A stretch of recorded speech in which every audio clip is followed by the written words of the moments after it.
Semua, nama gue Topan dan welcome back to my channel.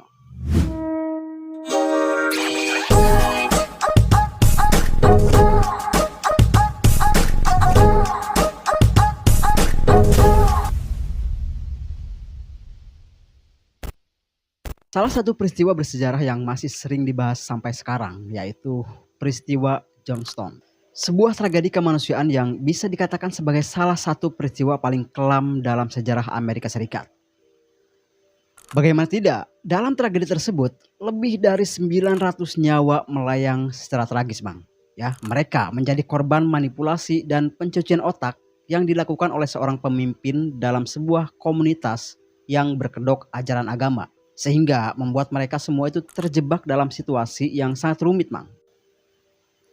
Nah, kenapa gua bilang begitu ya? Karena penyebab kematian mereka itu bukanlah akibat kecelakaan, bencana alam, ataupun serangan dari pihak luar, Mang. Melainkan secara tidak langsung mereka memang dipaksa dan dibujuk untuk mengakhiri nyawa mereka sendiri, ya, dengan cara menenggak minuman yang sudah dicampur dengan racun mematikan. Jadi intinya peristiwa ini adalah sebuah kasus bunuh diri massal terbesar yang pernah tercatat dalam sejarah modern. Tapi bukan tanpa alasan, mereka melakukan hal tersebut itu atas pengaruh dan perintah dari seorang pria bernama Jim Jones. Jadi si Jim ini itu mendirikan sebuah sekte ajaran sesat ya, yang dimana pengikutnya itu lumayan banyak pada waktu itu, Mang. Dan bahkan di sana dia tuh mengaku sebagai nabi utusan Tuhan dan mengaku sebagai juru selamat kepada para pengikutnya tersebut. Alhasil, dia berhasil memanipulasi dan mencuci otak para pengikut setianya ya, sampai pada akhirnya mereka pun rela tuh mengakhiri hidup mereka sendiri gitu ya. Karena si Jim ini itu menganggap kalau kematian adalah damai yang sesungguhnya katanya, Mang. Jadi ya seperti yang kita tahu lah ya, kalau fenomena munculnya sekte-sekte ajaran sesat itu memang sudah ada dari dulu, Mang. Dan kalau kalian ingat nih, bahkan di Indonesia pun itu sempat ada tuh beberapa pendiri sekte ajaran sesat. Seperti Lia Eden, Kanjeng Dimas, Ahmad Busodek gitu ya. Dan jangankan orang yang mengaku sebagai nabi gitu ya, yang mengaku sebagai Tuhan pun itu ada gitu, Mang. Tapi mungkin itu kita akan bahas di video pembahasan kita berikutnya ya. Dan sekarang kita fokus dulu nih membahas sebuah komunitas yang mengatasnamakan agama yang memakan korban jiwa lebih dari 900 orang, Mang. Yang mana tragedi ini terjadi di Amerika Serikat. Tapi sebelumnya gua disclaimer dulu ya, di video ini gua gak bermaksud untuk melecehkan atau menghina agama manapun. Dan perlu diingat, informasi-informasi yang gue sampaikan di dalam video pembahasan ini murni untuk edukasi atau pembelajaran aja. Jadi gue harap kebijakan dari mamang-mamang sekalian.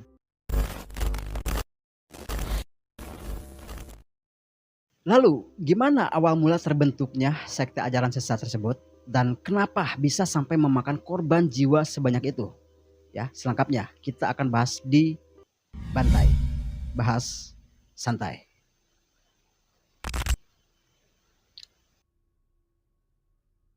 Sebelum kita masuk ke kronologinya ya, kita akan membahas sedikit nih latar belakang dari karakter utama di dalam kasus ini.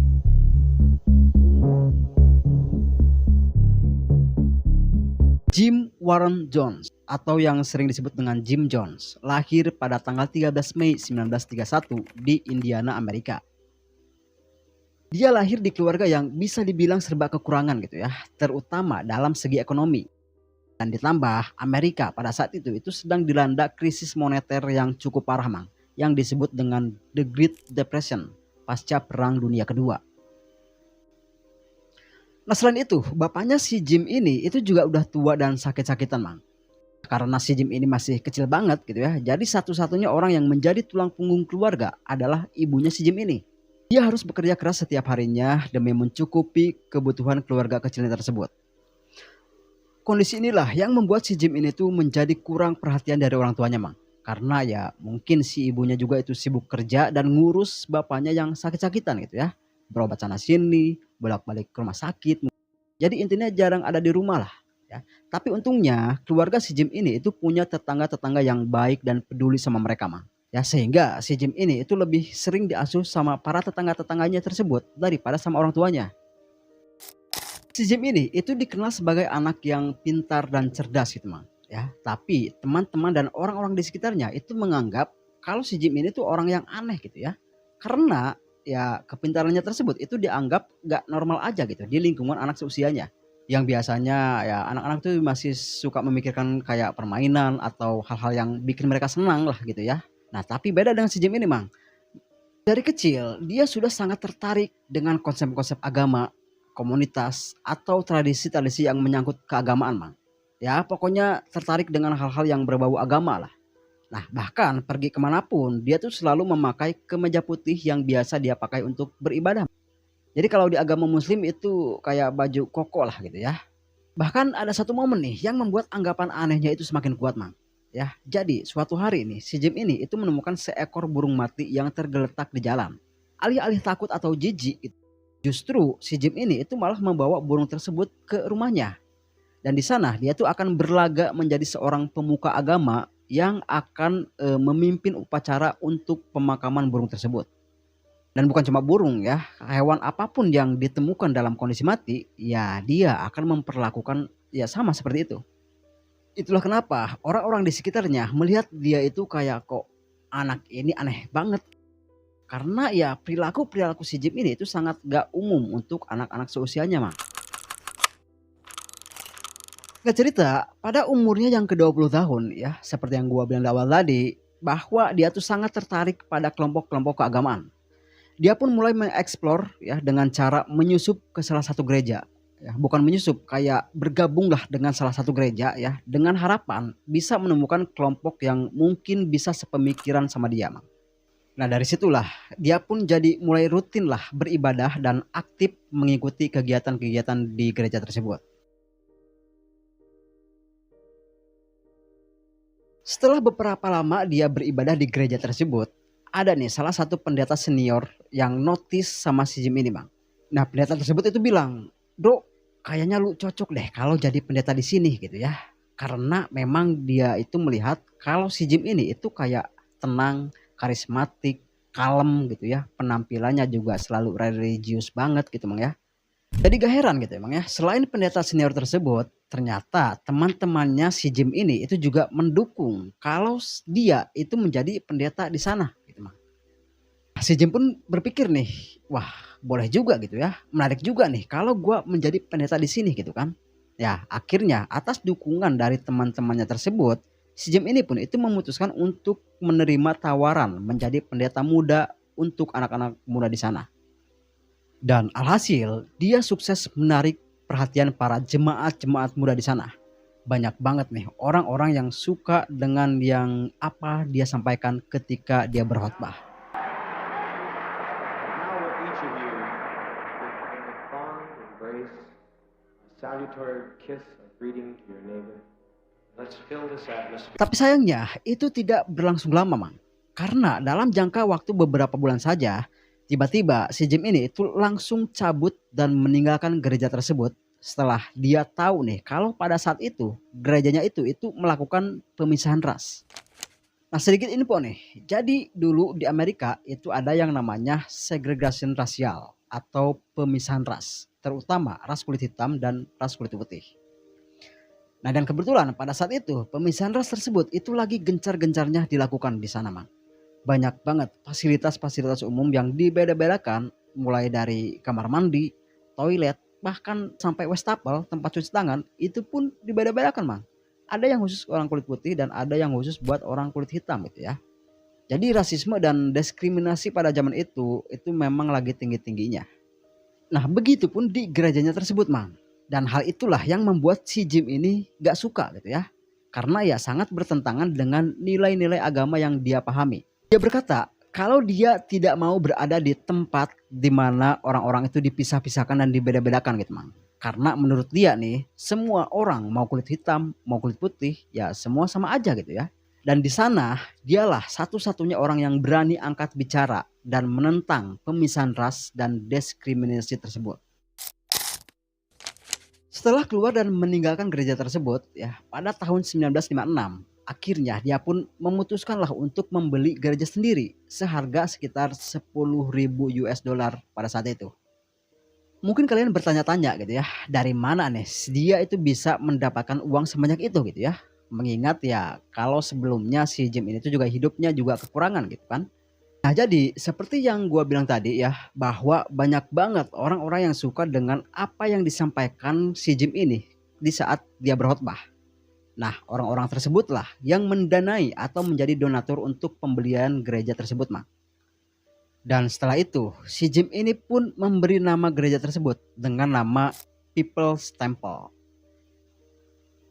Keren gitu ya, saking niatnya dan saking tertariknya dia sama kegiatan-kegiatan yang berbau agama sampai-sampai dia tuh membeli gereja sendiri gitu Mang ya.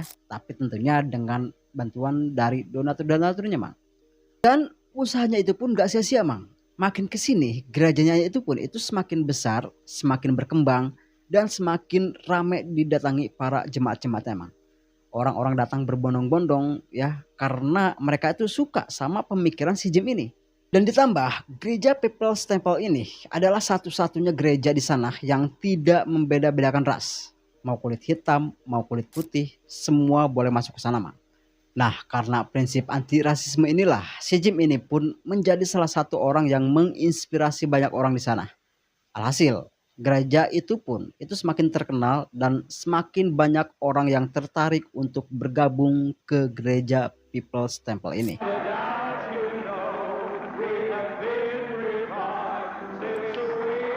Sebenarnya bagus gitu ya. Selain dia menyebarkan agama ya, dia juga mencoba untuk memberantas rasisme. Nah, tapi yang jadi masalahnya adalah seiring berjalannya waktu, makin kesini ajaran si Jim ini itu kok semakin melenceng jauh dari ajaran Kristen yang semestinya, Bang. Nah, jadi si Jim ini itu kayak mulai membentuk sebuah pemikiran dan ajaran baru yang cenderung menjadi agama yang dia buat sendiri gitu, Bang. Bahkan di sana dia tuh mengaku ya kalau dia mempunyai mukjizat bisa menyembuhkan orang sakit gitu Mang. Nah bahkan mengklaim dirinya adalah sosok dari reinkarnasi Yesus Kristus. Karena si Jim inilah yang memiliki kontrol dan sebagai pemimpin di gereja tersebut. Ya para pengikutnya pun itu percaya-percaya aja sama semua yang dikatakan si Jim ini Mang. Dan di sana dia pun mulai melakukan praktek-praktek spiritual. Kayak mengobati orang sakit dan meramal masa depan para pengikutnya tersebut. Ya dan lagi-lagi para pengikutnya itu pun itu percaya-percaya saja sama semua apa yang dilakukan dan apa yang dikatakan sama si Jim ini. Jadi gak heran gitu ya kalau si Jim dan gereja People's Temple ini itu mendapat banyak banget dukungan dari masyarakat, dari para donatur-donaturnya, bahkan dari tokoh-tokoh politik Amerika Serikat, termasuk dari gubernur dan wakil presiden Amerika Serikat pada saat itu. Sampai-sampai dia tuh membuka beberapa cabang gereja People's Temple ini Mang. Nah sampai pada tahun 1970-an nih, bukan hanya ajarannya yang aneh ya, tapi peraturannya yang semakin gak jelas Mang. Kenapa? Jadi para pengikut si Jim ini itu kayak dipaksa untuk mengabdikan dirinya ke gereja People's Temple ini Mang. Mereka itu disuruh untuk mendonasikan semua harta kekayaannya. Lalu mereka itu disuruh bekerja di proyek-proyek gereja tanpa dibayar sedikit pun. Dan intinya si Jim ini itu kayak mengatur hampir seluruh aspek kehidupan para pengikutnya tersebut. Dan yang paling parahnya adalah para pengikutnya yang sudah berkeluarga dan sudah mempunyai anak, mereka dipaksa untuk menandatangani non-disclosure agreement atau surat perjanjian kerahasiaan. Surat tersebut itu berisi sebuah pengakuan bahwa mereka yang sudah mempunyai anak telah melakukan penganiayaan atau kekerasan terhadap anak-anak mereka Mang. Yang padahal ya mereka sama sekali gak ngapa-ngapain anak-anaknya gitu ya. Nah hal ini itu dilakukan biar si Jim ini itu bisa melaporkan mereka ke polisi menggunakan surat tersebut. Kalau nanti mereka itu bermasalah atau mencoba keluar dari komunitas si Jim ini Mang. Nah jadi jatuhnya ini tuh kayak udah jelas-jelas ancaman dari awal gitu ya. Dan mau gak mau ya mereka harus terikat Mang.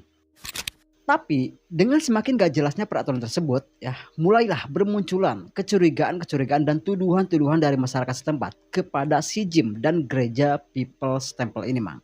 Mulai dari tuduhan kekerasan, pelecehan seksual, dan pemerasan terhadap para pengikutnya. Jadi memang sebenarnya masyarakat setempat itu juga melihat nih kalau para pengikutnya tersebut itu kok kayak udah dicuci otaknya gitu Mang ya. Hanya saja memang mereka itu gak punya bukti yang kuat. Dan lagi, para pengikutnya itu pun saat ditanya sama media ataupun sama siapapun mengenai apa yang mereka rasakan selama bergabung di sana, mereka juga menjawab nih, kalau mereka itu gak ada masalah gitu, Mang. Mereka menjawab ya kalau mereka enjoy-enjoy aja gitu ya. Toby, what sort of problems were you having back in the States? Well, one of the biggest problems that I had were with people rebelling against me because I was a homosexual that was very open about my own being myself. And nobody. Tapi walaupun begitu ya, dengan mulai munculnya kecurigaan-kecurigaan dari masyarakat setempat nih, si Jim ini pun itu mulai memperlihatkan perilaku-perilaku kayak ketakutan dan resah gitu, Mang. Nah, karena begitu, akhirnya pada tahun 1974, dia pun memutuskan untuk relokasi dan memindahkan kantor pusatnya, Mang. Dia mengajak semua para pengikutnya untuk pindah ke sebuah negara terpencil di Amerika Serikat, yaitu ke Guyana. Si Jim ini bilang kalau di sana mereka akan hidup enak gitu ya, bebas dari diskriminasi, bebas dari ketidakadilan, serta bebas dari pengaruh-pengaruh negatif dari luar. Nah, tapi dari sinilah awal mula peristiwa tragis mereka pun dimulai.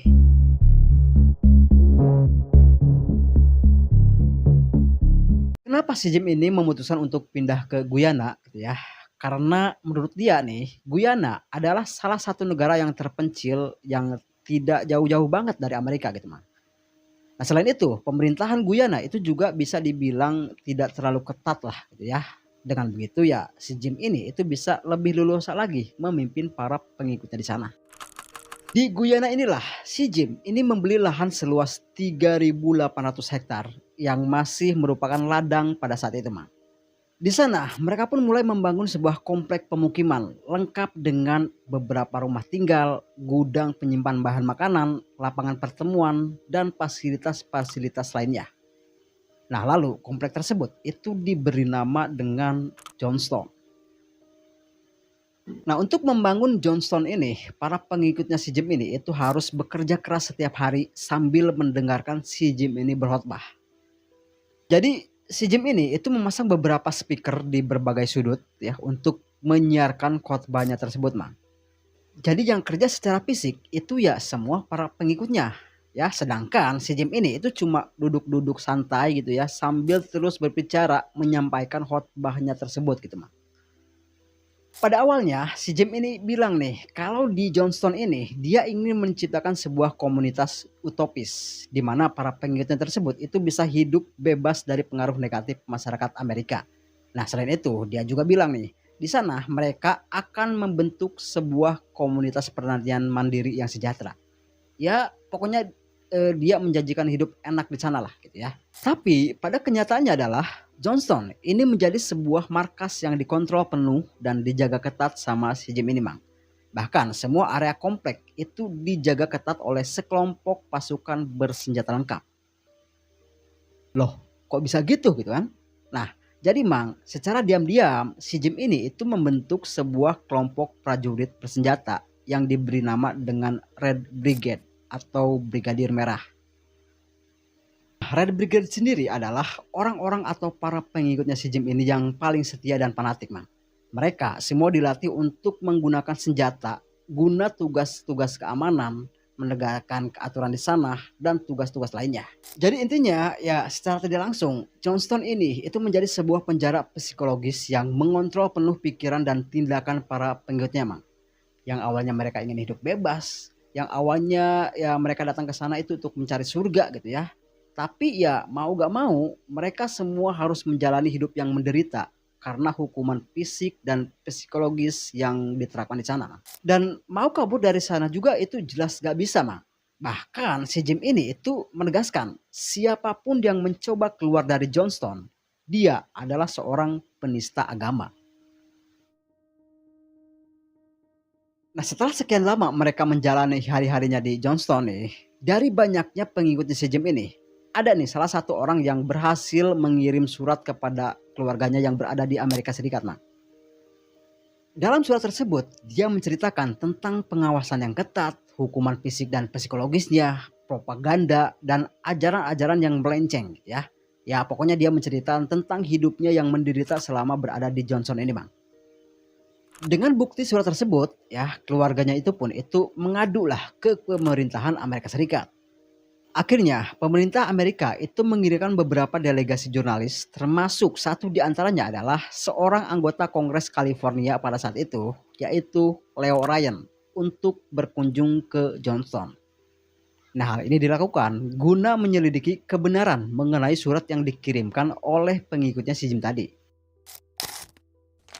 Mereka tiba di Johnston itu pada tanggal 7 November 1978.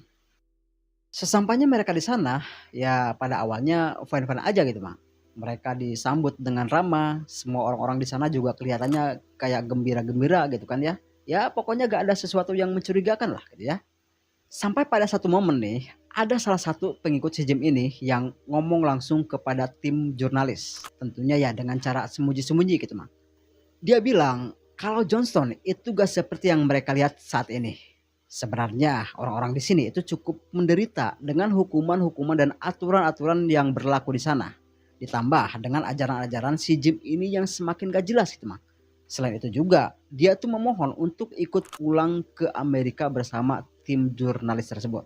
Tapi ya karena belum adanya bukti yang kuat, Leo Ryan bersama timnya itu gak bisa ngapa-ngapain saat itu, Mang. Nah, keesokan harinya nih, Leo Ryan bersama timnya itu memutuskanlah untuk kembali ke Amerika Serikat sambil membawa satu orang pengikut si Jim tadi, Mang. Ya seperti biasa lah gitu ya, mereka pun pamitan, bersalam-salaman gitu kan. Nah, tapi saat di perjalanan menuju ke lapangan terbang pesawat mereka nih, tiba-tiba ada beberapa mobil truk yang berisi pasukan Brigadir Merah. Dan di sana tanpa alasan yang jelas, pasukan Red Brigade ini itu mulai menembaki Leo Ryan dan timnya yang sedang bersiap-siap untuk naik ke pesawat mereka, Mang.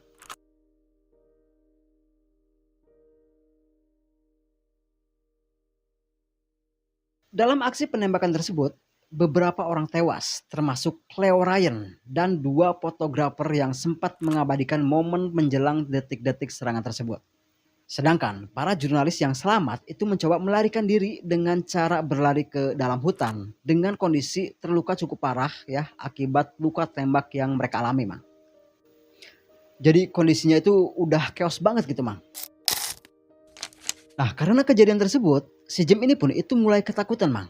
Ya, secara yang dia habisi itu orang penting gitu ya. Jadi dia mikir nih, wah ini Amerika pastinya akan menyerang balik mereka gitu kan. Nah karena begitu, si Jim ini pun itu mulai mempersiapkan semua para pengikutnya untuk melakukan sebuah ritual yang disebut dengan Malam Putih. Di mana di malam tersebut mereka semua akan mengakhiri hidup mereka sendiri. Nah karena di bawah tekanan dan pengawasan yang ketat ya serta pengaruh psikologis yang sudah tertanam selama bertahun-tahun, ya kebanyakan dari mereka itu nerima dengan sukarela gitu, Mang. Akhirnya pada malam tanggal 18 November 1978, si Jim ini itu mengumpulkan semua para pengikutnya di sebuah lapangan terbuka. Lalu di sana dia pun berpidato tuh. Dia bilang, kalau malam ini sudah saatnya kita melakukan ritual malam putih yang terakhir dengan cara melakukan bundir massal sehingga kita bisa menuju surga bersama-sama. Gitu katanya, Mang. Dan untuk memperkuat alasannya, si Jim ini juga bilang nih, kalau mereka telah membunuh beberapa orang penting dari Amerika yang akan membuat Amerika juga akan menyerang balik dan membantai mereka gitu, Mang. Setelah si Jim ini berpidato, ya, dia pun menyuruh semua para pengikutnya untuk antri, Mang. Bukan untuk mengambil sembako ataupun bansos gitu ya, melainkan untuk mendapatkan secangkir minuman yang sudah dicampur dengan racun sianida. Untuk anak-anak yang masih belum ngerti nih, racunnya tersebut itu ada yang disuntikan, ada juga beberapa yang langsung dipaksa masuk ke mulutnya, Mang. Jadi emang segelo itu, Mang. Ya, anak-anak kecil yang belum ngerti apa-apa, ada yang masih balita, bahkan ada yang masih orok, itu ikut menjadi korban dari ketidakwarasan seorang pemimpin. Nah, setelah mereka semua sudah mendapatkan minumannya, nih, barulah di situ mereka meminum minumannya bareng-bareng, Mang. Dan tak lama kemudian, tubuh mereka pun kejang-kejang, mulutnya berbusa, sampai pada akhirnya mereka pun meregang nyawa.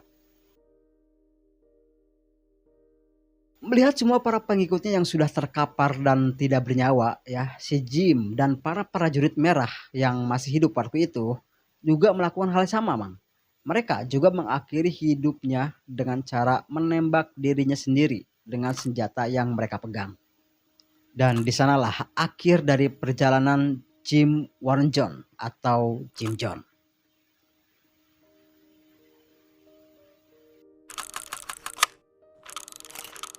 Keesokan harinya, pada tanggal 19 November 1978, tentara dari Amerika Serikat dan pihak berwajib dari Guyana mendatangi Johnston ini, Mang. Niatnya mereka itu ya mau membebaskan dan menyelamatkan para pengikut si Jim ini, gitu ya. Nah, tapi sesampainya di sana, mereka itu disuguhkan dengan pemandangan yang sangat tragis. Di sana, mereka melihat jasad-jasad bergelimpangan di mana-mana, Mang.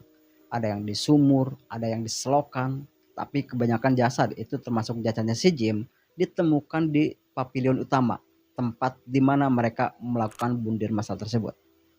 Dan bisa dibayangkan gitu ya, betapa syoknya mereka melihat semua itu, Mang. Bayangin aja gitu ya, sejauh mata memandang yang dilihat itu mayat manusia semua. Jadi terhitung total jasad yang ditemukan di sana itu ada 918 jasad. Yang mana 300 diantaranya adalah anak-anak di bawah 18 tahun termasuk balita. Akhirnya pemerintah Amerika Serikat bekerja sama dengan pemerintah Guyana untuk menyelidiki dan mencari bukti-bukti dari tragedi tersebut. Dan setelah diselidiki ini, FBI menemukan sebuah rekaman suara tangisan penghuni Johnston sesaat sebelum peristiwa itu terjadi, Mak. Provoke us and try to purposely agitate murder of children. Christine, it's not worth living like this. Not worth living like this. I think that there were too few who left for 1,200 people to give them their lives for those people that left. You know how many left? Dan tak hanya itu, bukti-bukti lainnya juga ditemukan. Di antaranya adalah beberapa kaset video yang merekam keseharian mereka di Johnston.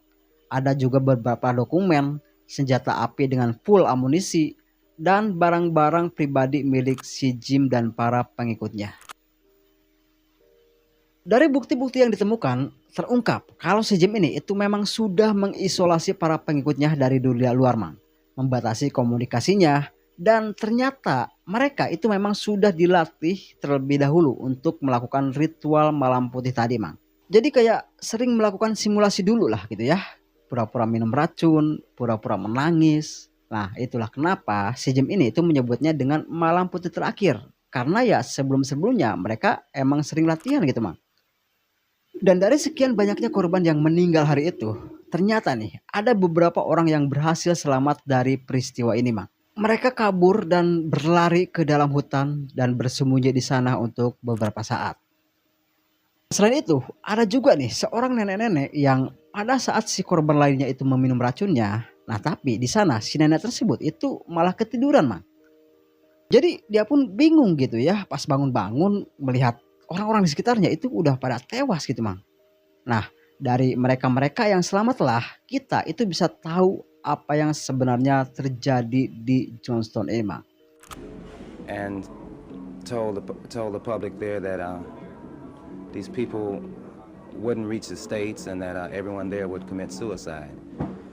And then he asked if there was any dissent, anyone who dissented. And one lady did get up and say that she didn't think it would possibly happen. Jadi pelajaran yang kita dapat dari tragedi ini adalah pentingnya kewaspadaan terhadap banyaknya sekte-sekte atau ajaran-ajaran yang mungkin dipimpin oleh orang yang tidak bertanggung jawab, Mang. Dan dari sini kita juga tahu nih betapa bahayanya manipulasi dan kontrol dari seseorang ya. Karena ya itu tadi, otak kita itu bisa disuci, Mang. Apapun yang dia bilang itu menurut kita jadi benar aja gitu ya. Jadi intinya semoga kita terhindar dari hal-hal yang seperti itulah ya. Lebih melek lagi terhadap segala bentuk kebodohan dan manipulasi. Karena kalau udah terjebak di dalam kebodohan tersebut, itu bakalan susah keluarnya, Mang. Dan terima kasih sudah menyimak video pembahasan ini sampai di sini ya. Dan jangan lupa untuk subscribe dan share video ini ke teman-teman kalian. Like video ini kalau kalian suka dan dislike video ini kalau kalian suka. Jangan lupa nyalakan notifikasinya karena akan ada banyak video pembahasan seru lainnya dari channel ini yang mungkin akan sangat menarik buat kalian tonton. Gua Topan, sampai jumpa di video-video pembahasan berikutnya.